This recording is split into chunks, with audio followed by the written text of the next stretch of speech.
Hey guys, welcome to part 2 of our Barndominium drop-in floor system. So I haven't found any videos on YouTube that actually show post-frame construction on a crawl space, so we're trying to do that now.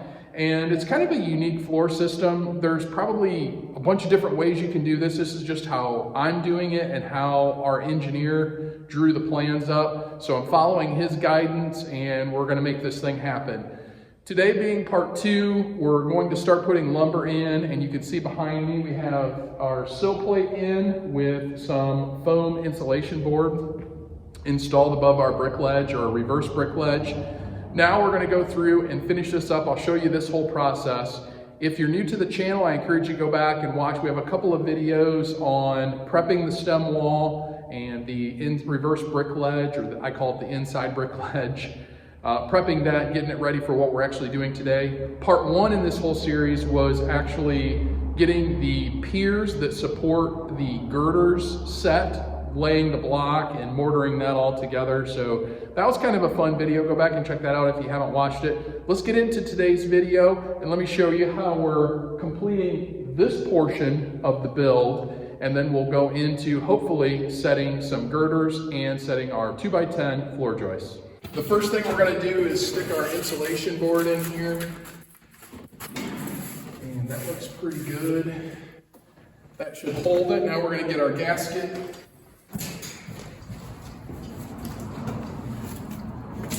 Okay, so the second part here, we're going to roll our gasket out.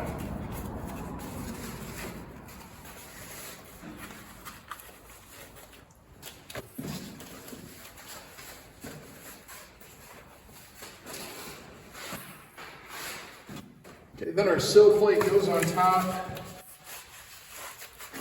And I just try to make sure the gasket's underneath there. Okay, then we're going to drill our holes for our tap cons.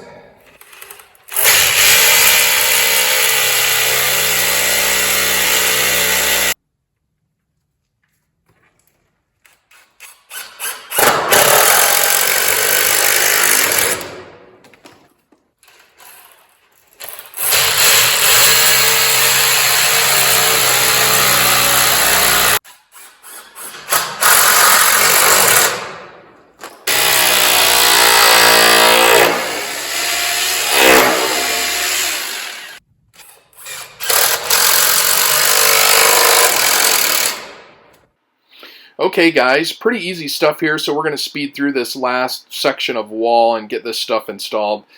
The insulation board is a 1/2-inch polyiso faced board, and it's just to give us a little bit of a thermal break there. When we put our rim board on there, it'll give us a separation so that board isn't in direct contact with the concrete and gives us a thermal barrier. The sill plate is a treated board, 2x4, and I'm using 1/4 inch by 4-inch Tapcon screws to anchor those down.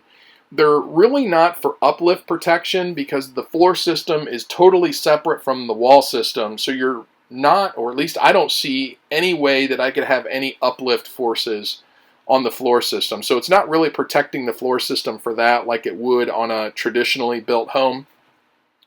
But it's just really holding that board on the ledge. So we put those in, and then underneath that we have the traditional sill gasket foam to again give us that separation so that wood is not in direct contact with the concrete. So that's it for our sill plate install. We have our gasket with our treated 2x4 Tapcon into the concrete and our 1/2-inch polyiso insulation behind that. So I think we're good there. The next step is going to be the rim joists, and I'm a little bit unsure exactly how I want to do that. My first thought was I could use Simpson strong tie corner brackets and tie the rim joists to the sill plate that way. My other thought was I could just Tapcon it in and anchor it to the concrete foundation. But I don't really like that because I want that all the weight bearing to be on this sill plate for the floor. So I think I'm going to talk to my engineer, see what he suggests, and kind of go from there. Once I get an answer, we'll come back and show you that whole process. Here's the deal, guys. I talked with my structural engineer, and he thought the best way to handle those rim joists is to not tapcon them into the concrete wall, but to use an angle bracket and connect it to the sill plate via a corner bracket. So I'm going to go by and do that at the very end after I get all the floor joists and everything put together. That way I have all the weight on those joists, and it should be nice and tight up against the sill plate. And alls I did for now with these rim boards is just set them on there. I tied them all together. All the splices, I sistered a board up over the splices and tied them together. So they're sitting on there. They're not going anywhere. And then I'm just going to go ahead and build everything else. And at the very end, we'll tie those into the sill plate. So this beam I'm building here is a 3-ply 2x10 beam. It's the third one on this project here. And these piers are about 8 foot apart, so it worked out really well. I started out with a 16-footer on the outside plies, and that middle ply started out with an 8-footer, and then you just stagger your seams as you go. Works out really well on these longer beams that all of the seams are over top of piers, so that provides a lot of support there. What I'm doing now is just tying these things together with some number 10 structural screws, 3 1/8 inch long, and then I'll go back in after I get the floor joists marked out. I'll go ahead and put the rest of the screws in to tie the plies together, because I don't want those screw locations to get in the way of the floor joist hangers. So I'll get everything marked out, and then we'll go by and do that later. But the other important thing is make sure your crowns are up on all your boards.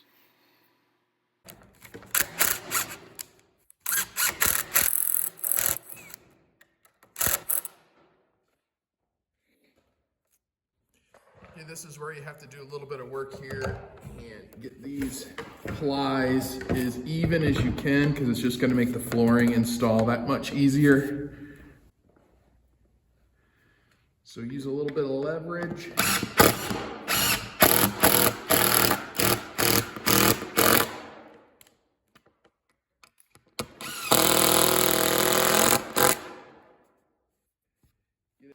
So you can see wood is not a perfect product, but in my mind, that's what makes it enjoyable to work with. You can make it do what you want it to do. And that's also why it's important to make sure, especially with your floor system, make sure all your crowns are up. It's just going to give the floor more support, and the board wants to be crowned one way, typically one way or the other. Some of these boards were really straight, and it was kind of hard to decide which side was the crown, but you are going to have to use leverage and to try to get things as smooth as possible. You want, your OSB subflooring goes on top of this, so you want things as smooth as you can get it, because it's just going to make that install so much easier, and your floor will be less prone to squeaks if you can get it as flat as possible. So getting those plies on your beams nice and smooth on the top side is important. And it's the same thing when you do the hangers and your floor joists. Get those transitions as smooth as you possibly can. It's just going to make things easier down the road. But there you can see I'm using a little bit of leverage there again with the hammer. Sometimes I actually had to get my big pry bar out, because some of the boards were kind of whacked out, and you really got to get a lot of leverage on them to make them do what you want them to do. But I think this is going to be a pretty solid floor here in the end. A 3-ply 2x10 beam with supports at every 8 feet. It's going to be pretty solid. I think we'll be happy with it. So what I do after I get the beam built, I don't level things out until I get it fastened to the rim board. So I'm using those angled brackets, fasten those after I get the beam kind of squared up, and then I'll go in and level things out. And after I get the joist hangers in, I'll go through and put the rest of the screws in to suck those plies tight. I think code says you have to do at a minimum 16 on center for your screws or nails or however you're fastening your beams. Again, I'm using screws just for the fact that the floor joists are hanging off the side of these beams, and I want to be able to suck those together as tight as possible, and I don't want them pulling apart over time. But it is acceptable to use nails if the cost bothers you, because screws are about twice as expensive as nails. You know, you can go with the nails. I would use a ring shank nail in this application, but again, I have elected to spend the extra money and do the screws. So to each their own when they do their build. All of the long beams that run the full 40-foot length, we've spliced over top the piers. So that's pretty nice, a good way to do it. This side, however, this band right here, this girder here, the span was 17 feet. So I couldn't get a 16-footer to make it all the way across. So I had to splice it. And the deal with the way I read code for splicing beams is you can't have any splices in the middle half, so your splices have to be on the outer quarters. You can't have any two splices within the same span. So this quarter here, I can't have two splices. That quarter, I can't have two splices. Can't have two, can't have two. So what I did is I spliced one ply over the pier, one spliced here, and one spliced here on this side. Both within the quarter span, no double splices, and that should be a good way to build this beam. We're gonna go do this next one, and that'll be the last beam, and then we can kind of get things squared up, get things where we need to be, and start putting our floor joists in to hold things together. But that's it really for the beams. It's really not that hard. You just have to pay attention to where you're splicing things. And I'm gonna go back in later. Haven't decided if I'm gonna use ring shank nails or if I'm gonna use more screws to tie these plies together. So that portion is not done yet, but we'll get to that later. I don't think you guys wanna watch me nailing and putting screws in on all this stuff, kind of boring. But let's get this last one built here. We'll build this and then we can get things squared up and we'll show you how we're doing that. Okay, we're tying all of our beams together, getting this framework set up before we put our floor joists in. And what I'm doing here, where our beam to beam connections are, I have these Simpson Strong Tie corner plates, and I'm using these SDS heavy duty connector screws, 2.5 inches going in this way when you have the triple ply. When you get down to where your rim board is, you got to back it off 1.5 inches into the rim board, and then you can run the 2.5 into the beam. So we have these all tied together.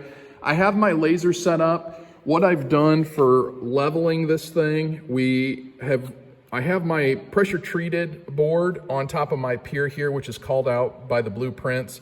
And then for my spacers to get things level, all I'm doing is taking some 2x10s and running them through the planer, thickness planer, and getting it as level as I possibly can. That way I don't have any shims on any of these piers. I think it's just a better way of doing it if you have a planer, and you can make the thickness obviously whatever you need to. So let me show you this. The only downside is my concrete is not absolutely perfect, and I want the board to sit on my sill plate, or I guess I want my beam to sit on my sill plate. So I'm kind of locked in around the edges as far as what the height is, because I don't want to shim them per se. But let me show you how accurate. We're getting ready to put the floor joist in this little section here. These are going to be 2x10s, hangers on this side, and I'm going to try toenailing it on the other side. We'll see how that works out. But for right now, let me show you how I'm using the laser to get this square here nice and level. I don't know if you can see the line, but we're just above 5 inches there on that corner. And I'm just doing that at every location. We're right at 5 inches there, just above, maybe a 1/16 off. We're pretty close, and then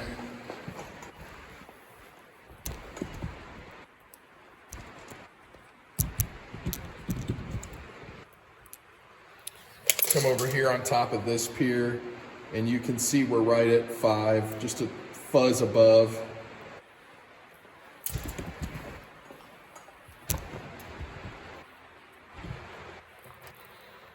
Our rim joists here, where we're sitting on the ledge, we're right at 5. So probably, we got about a 16th, I would say, variance.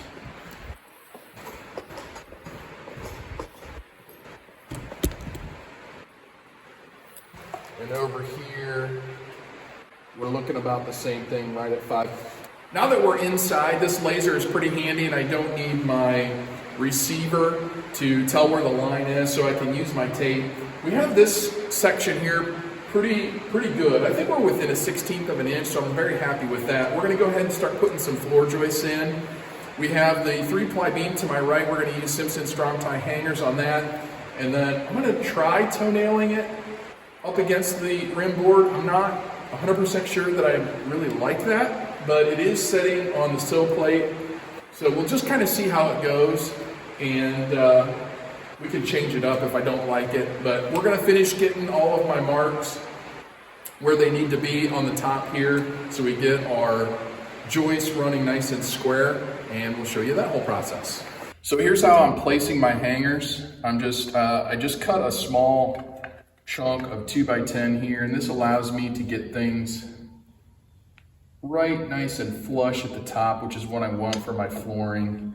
And then I just use my square to kind of square things up and get it set where I want. So we're looking pretty good there.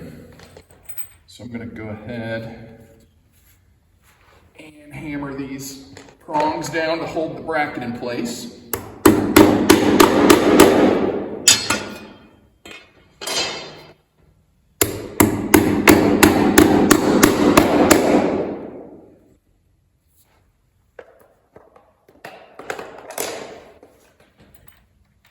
Put a couple of these 2.5-inch SD screws in here. These are made for these brackets.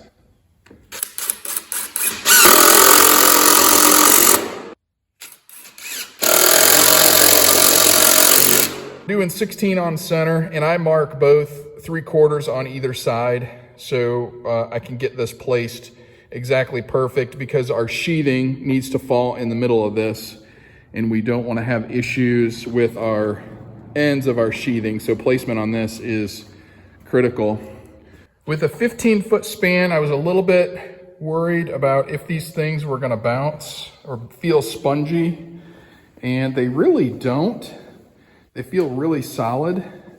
So I think we're in a pretty good place here.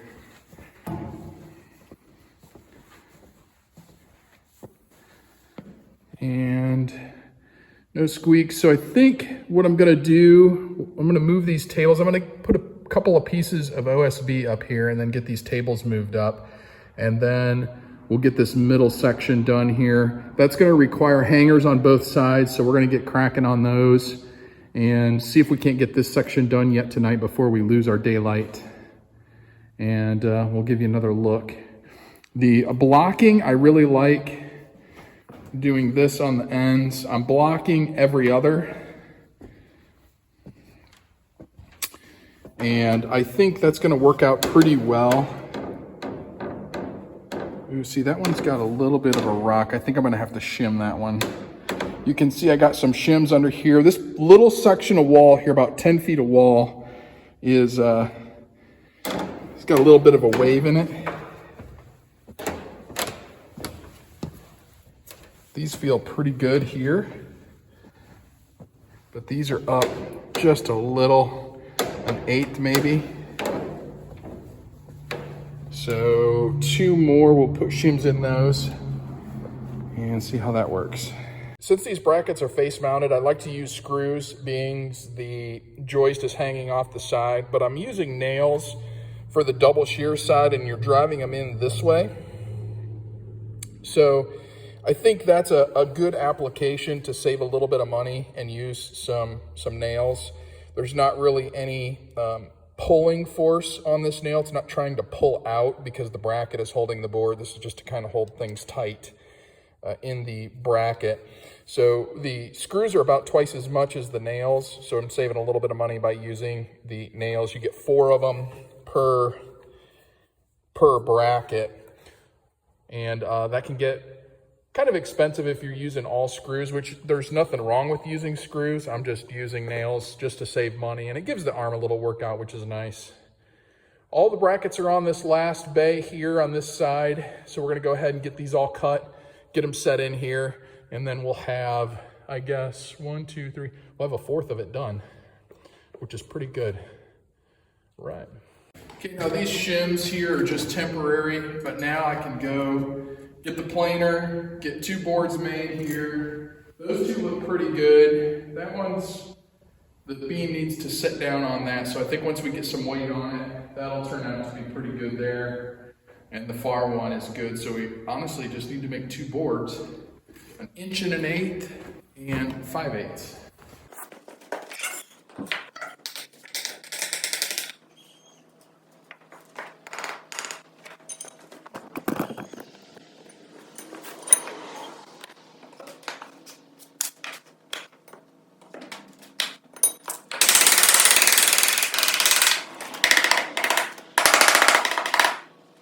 Here's a little 360 look at where we're at.